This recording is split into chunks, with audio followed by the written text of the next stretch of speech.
سلامونه او احترامات قدرمنو جنید خان ستاسو خدمت کې حاضر دی. قدرمنو یو واری بیا د خیبر پښتونخوا صوبایي اسمبلی مخې ته موجود دي. دلته چې کوم دا مظاهرین تاسو ته ښکاري دا د لیویز اهلکار دي. په 2010-11 کې چې دی د دې برتی شوی وه. مارچ 2021 کې چې دی حکومت چې دی دوی له جبري ریټایرمنټ ورکړی دی. د دې غټه ګیله دا ده چې په دې کې زیاتر ځوانان د 13 او د 22 کاله عمر کې موجود دي. د دې وینا دا ده چې د دې نه بعد به موږ کم خوازو. دا د یو غټه ګیله د حکومت نه او دا یو مطالبه هم ده. د دې جبري ریټایرمنټ سره د دې ستونزو کې اضافه شوې ده. قدرمنو دا د دې یو مطالبه ده چې دې واپس بحال کړی شي او د 2016 چې د دې د وینا مطابق کم اکټ دی هغې مناسبت سره د دې جاب بحالي وشي. نو قدرمنو د دې باقي څه مطالبات دي، د دې د تاثرات څه دي، د دې وینا څه ده، دا به د دې نه پوښتنه کوو. راځئ موږ سره اوسئ.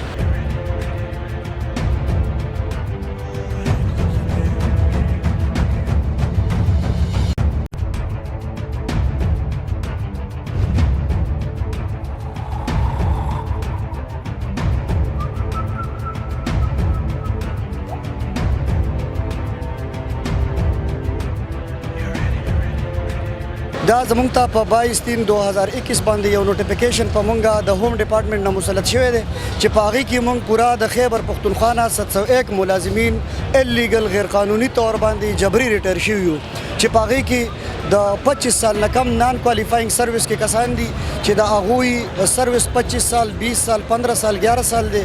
د پاکستان په آئین قانون کې د 47 نه راواخله تر د نن تاریخه پورې داسې هیڅ قسمه نوټیفیکیشن ما نه دلدلی. بیا په پورس کې مونږ د پورس خلک یو، د پاکستان دپاره زمونږ قربانیانې دي، شهدام دي. مونږ د دې ملک څومره دفاعي لارې چې دي نو هغه مونږ کنټرول کوو. مونږ په کرونا کې په هر قسمه ایمرجنسي سچویشن کې مونږ د پبلک له سروسز ورکوو او صوبایي حکومت او هوم ډپارټمنټ دیو را لګېدلي دي او زمونږ په هغه د ازاله چې نشي کولی مونږ له څه ریوارډ نشي راکولی نو د هغې په سیله کې مونږ ته ریټایرمنټ راکوه. ریټایرمنټ هم الیګل شکل کې. زما 3 رشته دار په دې کې شهیدان شوي دي، 2 په پولیس کې یو په لیویز کې. ټیک شوه. په دې کې اوس خلکو ته یو دا ستونزې دي، دا مسله ده چې بای 25 سال عمر دا د خود عام سپایي دپاره او 60 سال عمر دی ولګېد او زمونږ په 11 سال په 10 سال په عمر کې خلک ریټایر کړه، جبري ریټایر یې کړه. یو خو داسې شوه مین خبره دام ده چې هلته غریبي ده. زمونږ ټول ډیپینډ د 11-12 کسانو د کورمې ډیپینډ په لیویز په نوکرۍ جی پی فنډ دې ټولو راغستی دی. ایډوانس سیلري زما د خیال 90% راغستی شوی دی. جی پی فنډ ځان له ستانه 5,000 روپۍ کټ کوي، ستا 38,000 روپۍ تنخوا له 33 راله، ستانه 16,000 6 لک روپۍ تا راغستې دي د رور واده له، د خور واده له، د بچي واده له، د خپل بل ضروریات دپاره، د کور د جوړولو دپاره. هغې کې به دنه 16,000 نو 16,000 روپۍ تنخوا ستا پاتې شوه. بینک داسې اګریمنټ کړی دی چې چا په 2015 کې راغستې دي نو په 2020 کې به ختمېږي، چا په 2020 کې راغستې دي نو په 25 کې به ختمېږي. بعضې ملګري زما څه داسې دي چې په 2020 کې راغستې دي. هغه څیز ورته هم پاتې شو. 6 لک روپۍ دیو لیمټ یې خیر 6 لک روپۍ خو دیو ایډوانس سیلري کې لاړه خبره ختمه شوه. دی به کور ته چې ځي دا سپایي کم چې په مورچه یوه ده، ټوپک یو دی، وردي یوه ده، لیوي یو دی او د یو پکې 40,000 روپۍ تنخوا ده، د بل پکې 35,000 روپۍ تنخوا ده، د یو پکې 60,000 روپۍ تنخوا ده، د بل پکې 15,000 روپۍ تنخوا ده. دا جزان دي، دا د خدای تعالی هغه فقیران دي. تاسو ته ما اورینډل سټوري دا بیان کړه چې دیو ته به میکسیمم 16,000 روپۍ میاشت پاتې کېږي. دا 6 لک د دیو نه کټ کېږي. اوس چې دیو دا جبري ریټایر کړي دا پیسې به څوک ورکوي؟ زمونږ خو جي نور څه نه وو، نه پروفیسرانو نه لیکچررانو نه چېرته مطلب په 17-18 کې وو، خو د پورس یو حصه او زیات نه زیات د هر کور یو چوله روانه وه. د چا بچي سبق یې وایو، د چا بچو مطلب دا د هغې د پې رزق راوړه. دا کومه روژه چې تېره شوه په دې کې زیات داسې خلک وو چې د هغې د زړونو نه یو الله خبر دی چې د هغې په چوله هغې څه پخ کړي دي که نه دي پخ کړي، د هغې د ډیمانډ نه څوک خبر دي که نه دي خبر. مونږ د خپل وزیر اعلی ته، د ښایسته سړي ته، د دې ملاکنډ ډویژن د پښتون ته، دا زمونږ رور دی، دا زمونږ مشر دی، دا چې د خلکو ټاکلی دی نو دله یو مینه ورکړې ده، دله یو محبت ورکړی دی او موږ د ده نه دا توقع لرو، دا تهیله لرو څنګه چې دی یو مخکې یو 6 میاشتې مخکې کال مخکې یو بهترین اقدام وکړو او د سپیشل پور پولیس هغه رونه چې څه شل وو، څه ګوډ وو، څه ړانده وو او هغه ته راواخېسته او په ریګولر پولیس کې زم کړه او هغې نن ټیک ټاک د ریګولر پولیس سره ډیوټي کوي. نو په ټولو کورونو کې هغې ته دواګانې کېږي، هغې دپاره مطلب دا دی بهترین میسیجونه کېږي. زه وزیر اعلی صاحب ته دا وایم چې ته د دې صوبې یو کریم سړی، تا د دې خلکو سره هېڅ قسم زیاتیات نشته. دا یو مسټیک شوی دی او دا مسټیک ستا د خپل MP S په وجه شوی دی، خو چونکې د هغې هم دا خیال نه و دا د ملاکنډ ډویژن دپاره دا خبره وه چونکې ټول کې پی کې پکې راغلی او ټول ډسټرکټس پکې راغله خصوصا ملاکنډ ډویژن پکې ډېر زیات دغه شو. مونږ دا وایو چې په دې ګرمۍ کې په دې سرور کې مونږ راغلي یو او په پېښور کې ولاړ یو نار نور. مونږ د خپلو مشرانو ته وایو چې ستاسو په دې هېڅ څه نه کېږي. ټیک ټاک 12 کاله 11 کاله 10 کاله سروس د خلکو کړی دی. دا ستاسو د پورس یو حصه ده. دا ستاسو په باډر جنګېده. دا ستاسو محافظ وو. دا ستاسو د ایم ان اے ایم پی ایس بالکي وو. تاسو سره به ګیټونه کلاول ستاسو ګنرانو. مونږ تاسو سره څه دښمني نشته تاسو زموږ سره څه دښمني نشته. مهرباني وکئ یو کریم کمیټي سازه کئ د 2000 سوره رول چې کوم دي هغه بحال کئ او واپس دی پکې جی سی ایم صاحب نوټیفیکیشن وکي. هیڅ خبره نه ده. خپل وزیر اعلی دی خپل حکومت دی خپل وزیر اعظم دی او موږ د دې عوام یو د دې خلک یو. دوران ډیوټۍ ماته خپل ځاني هارټ اټیک مرض رالی ماته شوګر ولګېدو. زما بسې وروسته 10 کسه کوړمه ده. زما ماشومان بیمار دي. زمونږ دغه یوه اسره وه د لیوي تنخوا. هغه تنخوا دوی زمونږ نه واخیستله مونږ یې جبرن ریټایر کړلو. آیا مونږ ورته وایو چې زمونږ قصور څه دی چې تاسو مونږ ریټایر کړو؟ په داسې محکمو کې په دې نورو محکمو کې داسې نشته. صرف په لیویز کې او هغه هم د چند کسانو د وجې چې ولې پته نه لګي د ملاکنډ ډسټرکټ دپاره څه رولز جوړېده په هغې کې مونږ دیر لور اپر دیر ټول کې پی کې راویستو. زمونږ قصور څه دی؟ مونږ حکومتي وخت ته دا درخواست کوو چې مهرباني وکړئ مونږ به حال کوئ. په مونږ پسې شاته کوړمې دي. زمونږ بچي په سبق وایي هغه دقسې دي. زمونږ دې دوايانو ته وګوره. دا زما د زړه د دوايانې دي زما د شوګر دوايانې دي.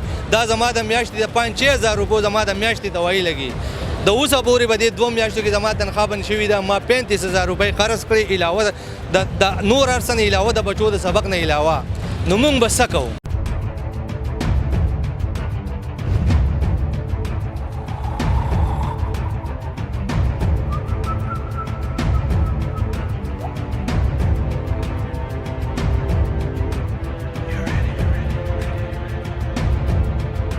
قدرمنو دا مهال موږ سره د پاکستان مسلم لیگ نون چې دی په خیبر پختونخوا کې چې کوم ایم پی ای دلته صوبایي اسمبلی کې صوبایي ترجمان هم دی اختیار ولی صاحب زموږ سره موجود دی.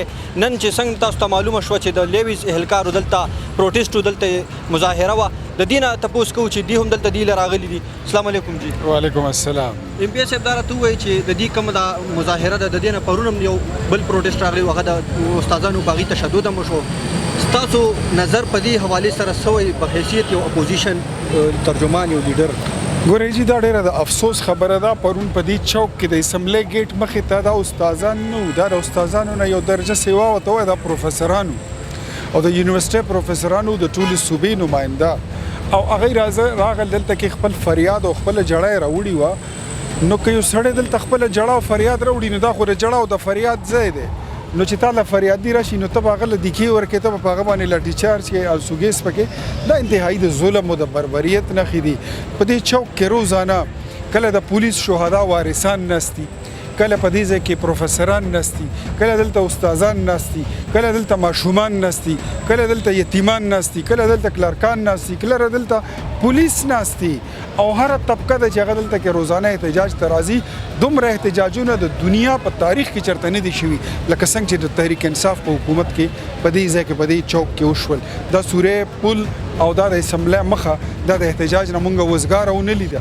مونږ نن د خپل د لیویز د ملګري چې کم راغلي دي زمونږ د سوات صادق عزیز باچا صاحب زمونږ د لوئر دیر د فاروق اقبال دی او بیا د هغه زمونږ کبیر باچا آدم خان صاحب پیر عظمت صاحب او امیر مقام صاحب خصوصا ټولو ماته وینا کړې وه. نثار وردک صاحب شو زمونږ ملګرو ماته وینا هم کړې وه چې دوی د روان دي. ما ورته مې لږ په ټایم کم ویلې وې ما به د دې ملګرو مېلمستیا هم کړې وه ما به له ځان سره ډوډۍ هم راوړې وه او موږ باندې ستاسو ټولو ډېر حق دی. موږ چې کله ملکنډ ته سوات ته راشو دیر ته راشو تاسو په موږ ډېره مېلمستیا او ډېره مینه ډېرې پیرزونې کوئ.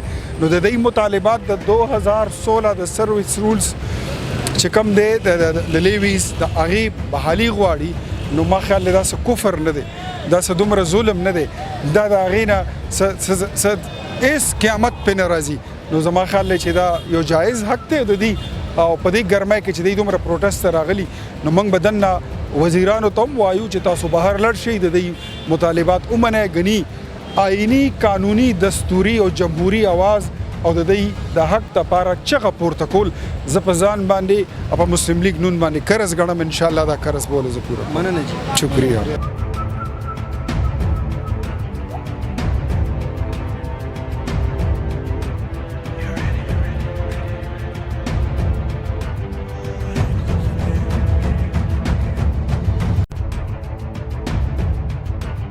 د رولز مطابق دا خبره ده چې کوم کس برتی شي نو دا به کم از کم 25 سال سروس بس پای کوي او موږ ته هغه موقع نه درا کړی موږ زیات کسان په 10 سال په 11 سال سروس باندې ریټایر کړیو کته دی الکانو ته وګوري د زلمو ته وګوري په دې کې زیات ولکانو عمرونه د 31 او 30 سالو برابر دي دا د اپر دیر د لویر دي دا اهمه مسله ده نو په دې وجه موږ د ګورنمنت نه دا مطالبه کوو چې د سو پورې تا موږ بحال کړی نه یو نو موږ به د هغې پورې په دې ځای باندې یو واپس بنوځو تر څو پورې چې زموږ د بحالۍ اډر نه موږ ته میلاو شوی نو که موږ شهیدان کېږو په دې ځای کې به شهیدان کېږو که وفات کېږو په دې ځای کې به وفات کېږو او د 2016 رولز تهر که تا بحالي نه یې کړي نو زموږ د واپس د تلو تمه دې نه لري موږ چې د 2 میاشتې مخکې چې کوم ریټایر شوي یو موږ صرف او صرف دا یو کې یو تنخواه وه چې دا به مو واخیستله او کور ته مو بچو ته چې ته سلن ګوړه چای چیني به مو یوړو اوس 2 میاشتې کېږي د بډای مور دو په کور کې په کاټ باندې پراته دو هغې لوچ پیسې مو سره نشته دي بچیو ته د سلن د روډنې د ګوړې چای چینی مو سره پیسې نشته دي دکاندارانو قرضې را باندې اوښتي دي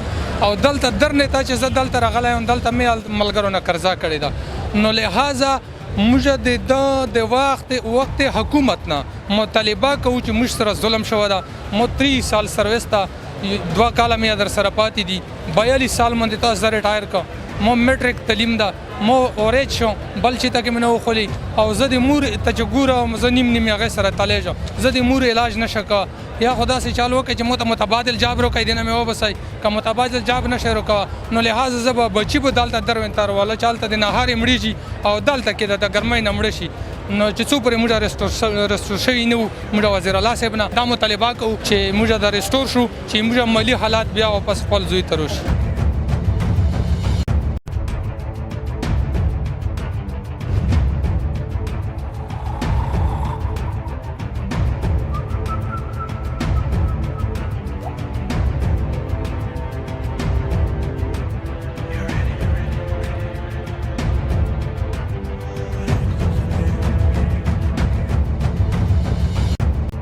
قدرمنو څنګه چې تاسو ته معلومه شوه د دې سره مونږ خبرې اترې وکړې د دې هم دا یوه مطالبه ده چې د دې کم دا جبري ریټایرمنټ دی د دې دا نوټیفیکیشن د حکومت واپس والي حکومت ته پکار دي چې راشي د دې سره کینی او د دې په دې ستونزو حل کولو کې ګامونه پورته کړي تر دې دمه زموږ دا پروګرام پای ته رسي اجازت غواړو د لوی الله پامان